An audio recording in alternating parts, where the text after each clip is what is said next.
Hey everyone, how's it going? I'm at the airport picking up some family, getting back in. My middle son and mother-in-law, a little trip they took, so I'm excited to see him. But I wanted to take a minute and reach out and talk to you about something that keeps coming up a lot, and that's the average cost of a homeowner's insurance policy. And the reason why I want to talk to you about this, and the reason why I want to bring this up, is the average cost of a homeowner's insurance policy is based off of the average home in a general area. So there's a lot of factors that go into rating for your homeowner's policy, and it would take all day to explain them all. But to give you a couple of top little deals that go into that, one is the geographical location. Are you in a wind, hail, tornado area? Are you in a hurricane area, a flood area, whatever the case may be? Are you in a high hazard area? And North Central Texas, by the way, we're a high hazard area for wind and hail. It's not necessarily that tornadoes are what's going to take us out, but we get a lot of wind and hail.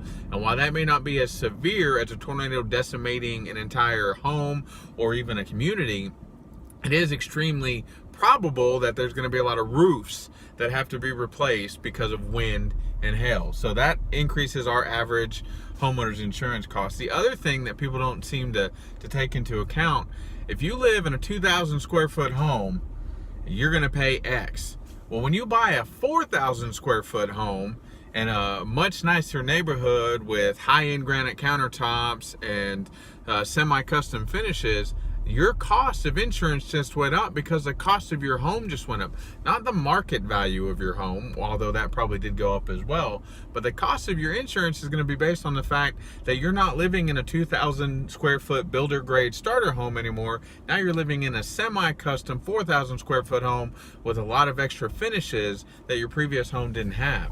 So when you talk about the average homeowner's insurance policy cost, that number can vary very significantly, anywhere from $100 to $300 to $400 a month, depending on the policy. Now the $400 I don't really get into because I don't see those kind of high end, but I definitely sit somewhere between the $100 and the $350 a month, depending on your home. So when you hear that out there and go, no, it's the average homeowner's policy, and that's just what it is. I just want, the base plan. Well, a base plan is going to depend on your home, number one. Number two, do you really want to spend a little tiny bit of money on your large, giant investment that's costing you thousands upon thousands of dollars? I don't know about you, but if I spend, $300,000, $200,000 on a home and something happens to it, I probably want it to be better protected. So, long story short, there really is no such thing as the average home insurance cost. Now, if you take all the policies out there and the premium payments and you average those together, yes, you'll come up with a number. But I want you to remember that there's probably a lot more builder grade homes. Again, that's laminate countertops, linoleum flooring.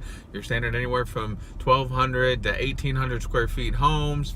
They're great homes. They're wonderful homes. I'm not turning them down. I lived in one of those homes. I miss that home.